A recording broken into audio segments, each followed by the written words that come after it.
Hey everyone, and welcome to the channel. Today I'm going to be talking about some things that surprised me in a really good way and some things that surprised me in a bad way this year. I saw Mike's book reviews do this video and I thought it was really good and it made me want to do it myself. So definitely shout out to Mike. If you haven't watched his video, definitely go do it. I'll make sure to have that linked somewhere in this video. So let's go ahead and start with the positives. The first positive thing that surprised me this year is the amount of 5-star reads I had. And for me, that was 3. And I know for some people, everyone's ranking is a little bit different. But for me, I don't give out a whole lot of 5 stars. For example, last year in 2022, I only gave out 1 5-star book, and I read 53 or 54 books last year, and a lot of them were really good. But for me, a 5-star book has got to be something really special. I use that kind of like a bell curve where only the top percentage of books for me can get that, 5-star ranking.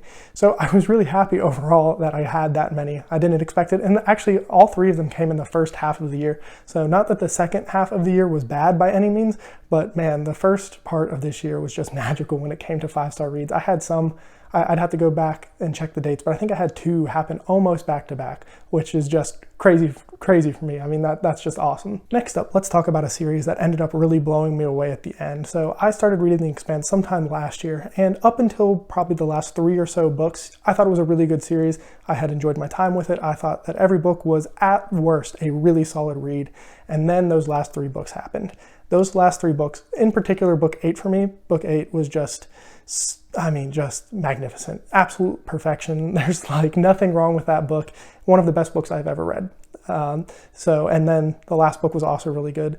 And so those last 3 books kind of took The Expanse from a series that I really liked, but wouldn't probably make my top series of all time or anything like that, to, just putting it in like the stratosphere. It was just, those last 3 books, are something so special, and it makes me so excited that that author duo is coming out with a new series, because I really think that they had hit their writing stride and really knew how to work well together and how to just make a story come alive. I really think that The Expanse is worth reading just for those last 3 books. And like I said, the earlier stuff is still good. Some of it is really good, but man, those last 3 books are just special compared to the rest of the series. And it came out of nowhere for me, because like I said, this series was good. And then these books happened, and just, man, I was not ready for it. I wasn't expecting it. And I'm really glad that I got to read those books this year. So I could not talk about this year without mentioning the Cosmere. I made it my goal this year to read all of the Cosmere. And my first surprise involving the Cosmere is that I'm actually going to do it.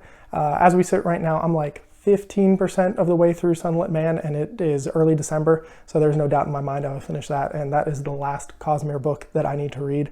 And what a journey it's been. It's a lot of reading. I think it's something like 4 million words. I don't have a page count, because that'll depend on like what version of the book you're reading it out of. But yeah, like 4 million words. It's a lot. And it was an incredible journey. I've really enjoyed it. It has some of my new favorite books, some of my new favorite series, and man, just an awesome experience. That being said, one of my other surprises was Mistborn Era 2. I had heard so many horror stories about how bad Mistborn Era 2 was that when I finally got to it, I was like really worried. I was like not looking forward to reading Mistborn Era 2, because I had just heard so many bad things about it. And at least in my experience, I thought most of it was not as good as Mistborn Era 1, but also not that far away. I think book 3 of Mistborn Era 2 is just as good as just about the rest of Mistborn Era 1. I will say the Lost Metal was the weakest for me, which is always a little, sad when the last book in a series lets you down a little bit. But overall, I think Mistborn Era 2 is a fantastic read. It is definitely different than Mistborn Era 1, and I can see why some people don't like it as much. But for me, I didn't have a problem with it, and I just feel like I had heard so much negative stuff about it that I was worried. I thought that this might be the point where it kind of derailed my Cosmere reading plans, and I'm really glad that that was not the case. And this last surprise when it comes to the Cosmere might sound really dumb, but I am honestly really surprised by how much I enjoyed it. I thought I would like the Cosmere. Obviously, everyone talks about it. It's one of the most popular collection of books, especially with Stormlight and Mistborn Era 1. But, I had reservations. I wasn't sure, and I was wrong. I was absolutely blown away, and it's kind of a dumb surprise. I should have just trusted everybody that I listened to and everyone's opinion that I would love it, and I'm glad that I did. But it was kind of a surprise. I thought that I would think most of it was just okay and good, and that there would just be some like hidden gems that I really liked. And in fact, what happened is it's all really good, and there are a couple of gems that I absolutely love and adore. So that's just what a journey it's been with that. Next up, I want to talk about 2 books that came out of nowhere for me and really surprised me. And those are Godkiller by Hannah Kanner and The Never-Ending End of the World by Anne Christie. These are 2 books that were not on my radar whatsoever coming into this year. Actually, The Never-Ending End of the World is a book that a publisher sent me, the first person to send me anything when I started this channel. And both of these books are really, really good. One of them is actually in my top 10 books of the year. You can check out my video, I think it's coming out next Tuesday, where I have my list of my top 10 books for 2023. So that's exciting. And one of these books will be on there. That's how good one of them is. And the other one is still really good. I just read a lot of really good stuff this year. The Never-Ending End of the World is a science fiction story, and Godkiller is a fantasy story. So, if one of those genres piques your interest a little bit more, definitely check those out. But like I said, I had not heard of either of those books coming into this year. I wasn't even sure if I would read them, and then obviously I did, and it was a great journey. So a big surprise for both of those books there. And then I want to mention just quickly 2 non-book related surprises that happened to me. I will say that I was surprised that the Wheel of Time TV show season 2 was better. It's still not great. It's still not like my favorite thing ever, but I do think as an adaptation, it finally took some steps forward. It looked better. I think the acting was better. Pretty much everything was an improvement. I think the best episode of the entire series is in season 2. So while it is a slight tick upward, I'm going to take what I can get. And I think that as a show, it probably went from like being a 3 out of 10 for me to like a 5.5 out of 10 for me. So, I mean, that's a huge improvement. While it's still not super high up on that scale, I am at least cautiously optimistic on how that series will go ahead with season 3 and see what they do with what's supposed to come up. And my last surprise is how much I have enjoyed Buffy the Vampire Slayer.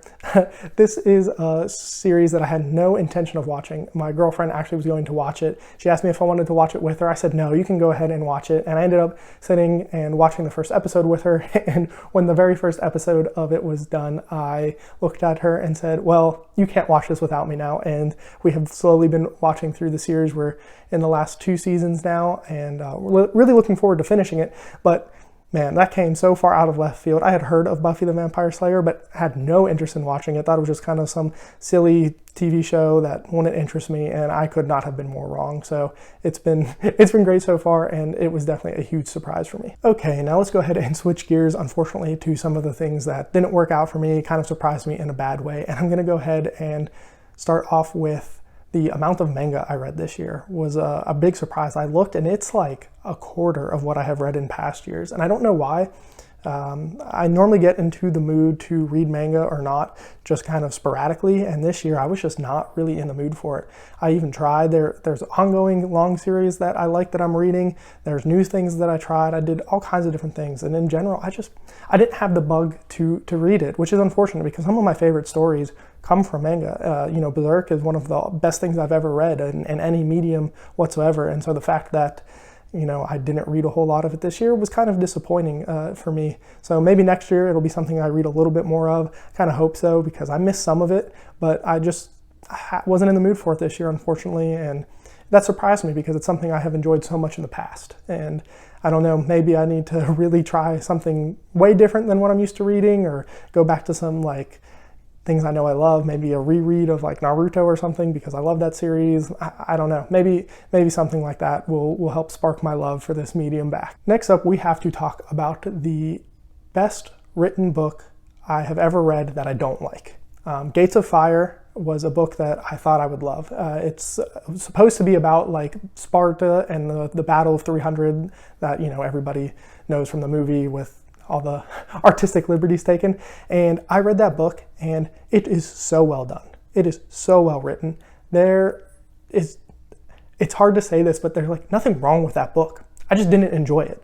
And that's why I say it is easily the best book that I have read that I have not liked. I would recommend this book to so many people because I think so many people would enjoy it. If you like a gritty historical fiction in an interesting setting that's actually more of a character study than you would think, it's hard for me to recommend it because I don't like it, but I also want to recommend it at the same time. It was such a surprise when I finally got around to reading it this year, and I was like 3/4 of the way through it, and I was just like, I can't believe I'm not enjoying this. This is, for me, not enjoyable. I just did not like what was happening. I just could not engage with it, could not connect with it, all of these things. And I would be sitting there listening to it and and it would be happening. I'm like, this is objectively good. This is objectively everything that people would want from a book would say this is good. And for whatever reason for me, it just was not working, which is sad because I try to read things I like. I don't go out of my way to read things. Like I'm not picking something up off the shelf and being like, I'm not going to like this, so I'm going to read it. So that was a huge disappointment and such a surprise. I really thought that this was going to be something I enjoyed, and it was my first 2-star of the year, I think. So that was really sad. We talked about a series that surprised me in a good way with The Expanse, and now I have to talk about a series that surprised me in such a negative way with the Ian Fleming James Bond books. The last couple of these books, the quality drop that happens with them is so astounding. There's no joy or charm. Every time I talk about the series, I talk about this charm that it has. And those last couple of books are so devoid of charm and like creativity and just everything that I think made the early, most of the James Bond books really good. I mean, I read some this year that were really good, and then those last couple were just so bad. I forget the name of it. Live and Let Die, I think, is the one that really cemented it being really bad for me. That was just a story that jumped the shark in every facet that you could imagine. I mean, we have people in samurai suits and just, I don't know, such a weird book. I have a whole review for it that's basically just me kind of talking about how bad it is. And I was so sad because so much of the James Bond books were great for me. I'm sure there are a lot of people who'd read them and not like them. There's definitely some problematic stuff that is not to a 2023 sensibility aspect, but for me, they were a lot of fun. They were kind of not silly, but they just had that charm, like I always say for it. But those last couple of books were just bad, and it was really sad to end that series that I had enjoyed so much, to get to those last couple of books and just be like, whew, that's bad. Another book that I thought I was really going to like and end up not liking, and it's one of the few instances where I say the movie is way better than the book, and that is Jaws. And Jaws, the movie, is so much better than the book that I would tell you to just completely avoid the book. I did end up giving it a 3-star because the good parts about Jaws are really well done. Anything with the shark that happens is super well written. It's very suspenseful. Like the thriller aspects of it are great, but that's only 25% of the book. The other 75% of this book is this weird domestic drama, kind of almost like Desperate Housewives, if you remember that show, like the old show, not like the real Desperate Housewives. It reminded me of a plot that would have happened in that TV show, where you have a wife cheating on, and just some weird stuff. Wife cheating, just none of the characters are likable. It's just, it's kind of a mess of a book, but the good parts of it are really good. But like I said, definitely just skip it, watch the movie. It's so much better. It's so much better. And the last surprise I had for this year was Impact Winter Season 2. So this is an Audible original. It's kind of like an audio experience, and you probably have seen ads for it, at least for the first one, Impact Winter, the first iteration of it. I saw ads for it everywhere. It was a huge Audible push, and it was super good. That first section of it, I think it's probably free on Audible. It's worth listening to because it is so well done. Scary vampires, interesting plot, interesting world, good characters, all of that. It's great. And then we get to this one, and it's just so much worse. There's a horrible plot twist at the end of it. The audio experience of it is horrible. There's wet kissing noises and just awful to listen to. And the plot of it, just, I don't know, everything about it was pretty bad. And I was so disappointed because I saw that there was a second part of it, and I instantly downloaded it and started listening to it right away because I was super excited because, like I said, the first one was so good. And unfortunately, man, season 2 was rough. Part of me, if there is a season 3, part 3, whatever they want to call it, part of me wants to listen to it just to see if they can fix it, or if it just goes even more downhill. And then part of me is why would I even waste my time? There's so much out there that I want to read. So that'll be an interesting conundrum if they do ever come out with a part 3.